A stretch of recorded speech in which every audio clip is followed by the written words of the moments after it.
Hey guys, and welcome to today's video. Well, in today's video I'm going to talk about the 10 most fun cars that I've ever driven in my life. So I'm only going to include cars that I got to drive like hard, so not just cruising 50 kilometers an hour down the road, because then you don't really have the feeling of how a car drives. So I'm only going to talk about the cars that I have driven hard, so like really pushing a little bit and got to enjoy them. So that list is not that long, because I have driven with a brand new M3 and M4 Competition on a parking lot, but I don't really count that because I've just driven on a parking lot at 40 50 kilometers an hour. um, so I'm really only talking about cars that I have driven on the road and that I pushed a little bit. So the cars are, from different brands, different type of vehicles, and also the cars on the list are not completely stock, because then some cars wouldn't make it. So I am, talking about the cars as I drove them, not as how they left the factory, because otherwise a few cars, like I said before, wouldn't be in the list. So the number 10 on my list is a Cupra Leon brick. So you probably think like, oh, that's a special one. No, they are actually, it's actually a Golf 7R, is that, but just with the Cupra badge. VAG vehicles are rather just debadged vehicles, and you know it's basically the same vehicle. But the car got tuned to stage 2. I think it was stage 2 tuned to around 400-ish horsepower. And it had an aftermarket exhaust. It was lowered, had different wheels and tires, so the car looked really cool and it sounded very nice, and it was pretty fast. The guy who's a friend of mine unfortunately doesn't have it anymore, but he said, you can drive it and you can push it. So I was like, okay, that's going to be a lot of fun. And yeah, I drove it and I drove it hard. And it was a fun car. It was understeering a little bit. So I mean, it's all-wheel drive, but it's front-wheel drive based. So doing skids and drifts with it really wasn't, possible. At least not without going really extreme. Like I said, car had a little bit understeer, but oversteer is something that you rarely encounter with an all-wheel driven vehicle that is front-wheel drive based. So yeah, I mean, that was number 10 on my list. Like I said, a very fun car. And number 9 is actually from the same family. It's a Golf 7 GTI Performance. So now, I've heard that the normal Golf 7 GTI is still a fun car, but can be a little bit dull to drive. But the performance version, apparently, I only driven the performance, so I can't compare it to a normal GTI. But the performance car that I drove really was a fun car. At the time, it only had a catless downpipe, no tune or something, so it was pushing, with the downpipe around 250-ish horsepower. But with only the downpipe, it made a lot of noise, like really a lot of noise, and it was a fun vehicle. The DSG really, shifts very, very quickly, and the car has around the same horsepower as my car at the moment, but it does feel faster because it's a 2-liter engine, and it's really pushing. It's not a slouch. And handling, it was a fun, great car. So yeah, that's why it's number 9 on my list. Then number 8 is a Mazda MX5 ND. So that's actually the latest generation. I have driven one. It was before the facelift. It was a 2-liter version. I think it had around 167 horsepower, if I'm not wrong. I know the facelifts have 181, but the pre-facelift, they just don't have 170, a little bit under, but I can't give you an exact number. That was a completely stock vehicle, but that's a fun car. It's a little car. It's very light. It's wheel driven. It has an open roof. It's manual. It's natural aspirated, and still a modern vehicle. So I mean that was a really fun car to drive. I could really see myself owning one. I won't because of budget problems, but if I would ever win, the lottery, then I would definitely, get one and just have fun with it. So, and do some little tweaks here and there to make more power. Yeah, it was a really fun vehicle. Like I said, it was a cool car. Um, I didn't drove it that long, but I got to push it a little bit, and it feels very planted in the corners, very playful. Um, and it still goes pretty fast without having a lot of horsepower. So yeah, that was number 8 on my list. So yeah, then number 7 is yet another Golf. It's a Golf 5 GTI. So that was from a friend of mine. The Golf 5 GTI is really it's a really cheap car, to buy these days, but yeah, it offers a lot of performance. Stock they have like 200 horsepower, and then you add a downpipe, an intercooler, and a tune, and you're easily pushing 260, 270 horsepower, and there's a lot of tuning parts available for the car. And the automatic, the DSG, they can have some problems, I've heard. But the car that I've driven, was flawlessly. It was a lot of fun.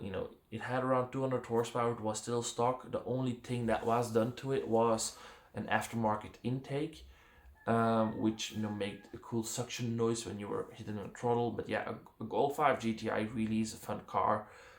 It's also a very cheap car. Like I said, if you want cheap performance, it's just it's there. It handles pretty fun. It wasn't the most sharp car, but it had that old school vibes. It's getting an old car. It's like 15 years, I think, that the Golf 5 was released. 15 years ago, close. It's close something. Um, so yeah, I mean, it was, like I said, it was a really fun car, and I've enjoyed driving it. I wouldn't buy one in my life, but I see why people would buy one. I mean, they're cheap, they're fast, they have tuning potential. So yeah, cool car, fun car. Yeah.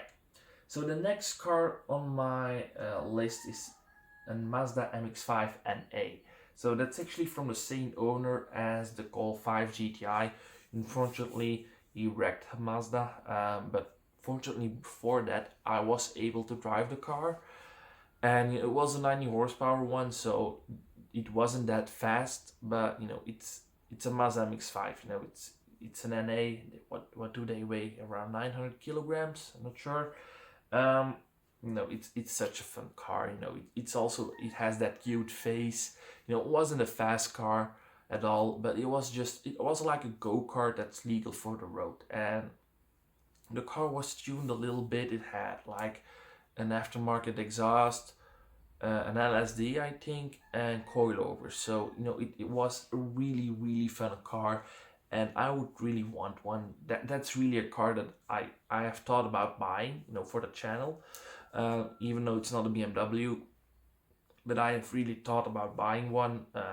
I didn't do it because I just decided to invest in the 1 Series. But yeah, Mazda MX-5 NA, I would really see myself buying one day. They're cute cars, they're fun cars, and when you have the 115 horsepower version, you can, there is some tuning available for that car, like turbo or supercharger, and then you're really having that little beast. It's a little maniac then with some extra power. So yeah, the Mazda MX-5 is number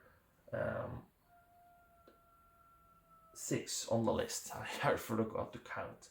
Then number 5 is an Hyundai E30N. So I have driven 2, but one is from a friend of mine, and it's a really fun car. It's manual. It has a lot of horsepower. It has an electronic differential in the front.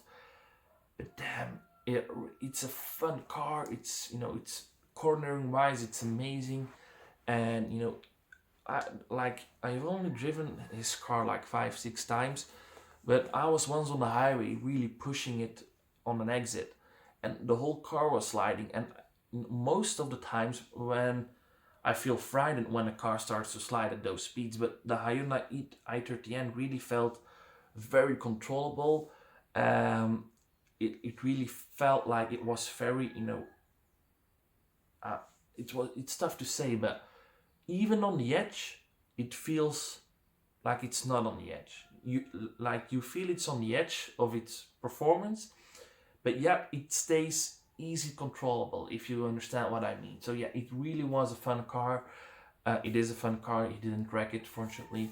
Um, but now his car is actually stage 2 tuned to above 300 horsepower, and now the car really sounds amazing. It sounds really, really great, and it goes even better. I haven't driven it with a stage 2 tune yet, but he went for a very safe stage 2 tune, so I have driven it with a stage 1 tune, and that was only 7 horsepower less than with stage 2 tune. So really, to be honest, I've probably, I've driven the car when it had around 300 horsepower, and then the first two gears are useless because you just have wheel spin, but then once in third gear you're really really moving, and it's a very fun car. So number 4 on the list is my own car, my 114i. um, so why am I getting my own 1 series in the car? Well, my car, I like a lot how it handles, with the KW V2 suspension. It's manual, strut brace in the front, sport tires, lightweight wheels. So yeah, I think it's a very fun handling car. Also because it's more lightweight than, like I said, a 1M35i or 1M40i. I have driven the two cars, and I think that my car with my modifications is a little bit sharper in the bends than a 1M35i because of the less weight it has in the front. The difference is around 100 kilograms, so that's noticeable. Um, with the extra power that I have right now, I mean, it's really a cool car. I enjoy driving it. It was a good daily. I think now with the KW, it became a little bit too harsh. I'm going to soften down the suspension a little bit. But yeah, I mean, I think stock the car wouldn't be on this list at all, because back in the day when I traded in my old 116i, I actually regretted it. The 149 was a better car. It had more options, more features, stuff like that. So that was cool. That was a good thing. But pure driving, I actually enjoyed my old E87 more. Also, at the time, my E87 was more powerful and faster. So yeah, I really, I knew what my 114i could become, because otherwise I would never have bought one. But yeah, stock, it wasn't really that great, but now with all the performance parts on it, it's a really fun car. So yeah. Then number 3 on my list is also a 1 series, but it's a 130i, so the older generation before my car. And why am I talking about that one? Well, the car that I drove was a manual, and that's basically it. It's a manual, it's a hatchback, it's rear-wheel driven, it has 6 cylinders, it's natural aspirated. I mean, what more do you want? I mean, they're so fun, they're so much fun, and having 6 cylinders without a turbo, it's the sound is so amazing. The throttle response is pretty great because there is no turbo lag, and yeah, it was such a fun car. I could really see myself doing a build on one of those. I would really consider doing an E87 build, but that would be later on when I could just throw in the build in between, when budget isn't a problem. For now, that would consume too much money. If I would buy a 130i right now, I really want an M2. So if I would buy a 130i, then that would push back an M2 for another year or so. So I'm not going to do that. But yeah, a 130i, really fun car. even the older, the pre-facelifts, they have still a steering pump. It's not electrical, so the steering feedback, the driving is so immense. It's so pure. It's also the last natural aspirated 1 Series. Um, so I think they're actually holding their value pretty well. So I mean, if I would buy one right now for like 12,000 euro with 130,000 kilometers on it, and I would drive it for 2 years, put like another 30,000 kilometers on it, but keep it well maintained, and I would sell it again, I think I wouldn't lose any money on it. So, but if I would get one, I would probably do some mods. I wouldn't keep it stock, but I wouldn't do modifications that would ruin the car. But yeah, I would do some mods. Yeah. So number 2 on the list, it's actually the same car, but a different version of the same car. So it's basically a 1M35i and a 1M40i, but they're both pretty different. But since it's actually still the same car, I'm not going to treat them differently, because otherwise my top 5 would just be 1 Series, 1 Series, 1 Series. Except number 1, it's not a 1 Series.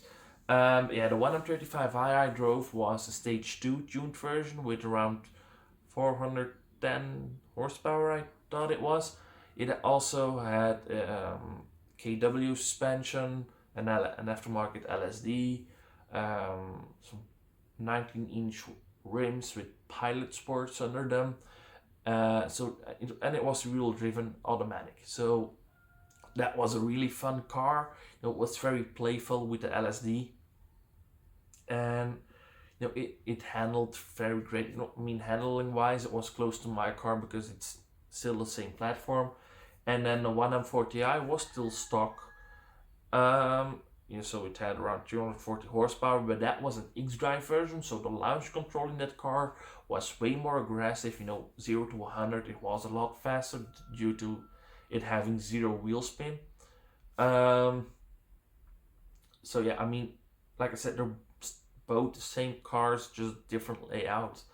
So that's why I'm combining them as my number 2. But yeah, I mean, like I said, I would really want one of those, but no, I'm not selling my 1 Series for one of them because I have just put too much money in it. And getting a 1M40 I would just feel as having the same car again, just better. And when I buy a next car, I want to have something totally different. So then, number 1. You will probably guess that it's BMW, but number 1 is a BMW M2 Competition. So the M2 Competition, I've driven one. I actually made a video on it with a point of view. Unfortunately, the driver, the chauffeur of the car wanted to have the speedo blurred, but I really drove pretty fast in that point of view. I can tell you that. But yeah, the M2 Competition. That, I mean, let me tell you, when you drive a 1M40i and you corner it, you would say, okay, that's a good handling car. But then when you drive a real M car, that's in a whole other league. I mean, I've heard people saying like, 1M40i is the same speed as an M2. That's true, but throw both of them in a corner and then you know what the difference is. So the M2 Competition, the handling was so great, and then the S55 engine, sound wise it wasn't amazing, but the performance of that car, it just went and it went and it went, and it was still stock. The car actually had a stage 1 tune on it before, but it got removed due to it having an oil change and the software got reset, and so unfortunately I actually drove it without a stage 1 tune. But if it still had a stage 1 tune, then holy shit, man, that would be an experience. But yeah, even stock, it was amazing. It was such a fun car, and that is the next project, getting an M2. That is my next goal, basically. But yeah, the M2 Competition, like I said before, it's when you throw it in a corner, it feels so planted. Yet driving it's pretty comfy when you're in a straight line. It's pretty fast. The gear changes are so smooth. It's the dual clutch transmission. So yeah, an M2 competition. That's still the fact that I got to drive that car. Yeah, that's still that stays in my head the most. So yeah, the M2 competition. Yeah, that's my go-to. That's the car that I enjoyed the most. So yeah, guys, anyway, that was it for today's video. I hope you enjoyed it, and I'll see you soon. Bye.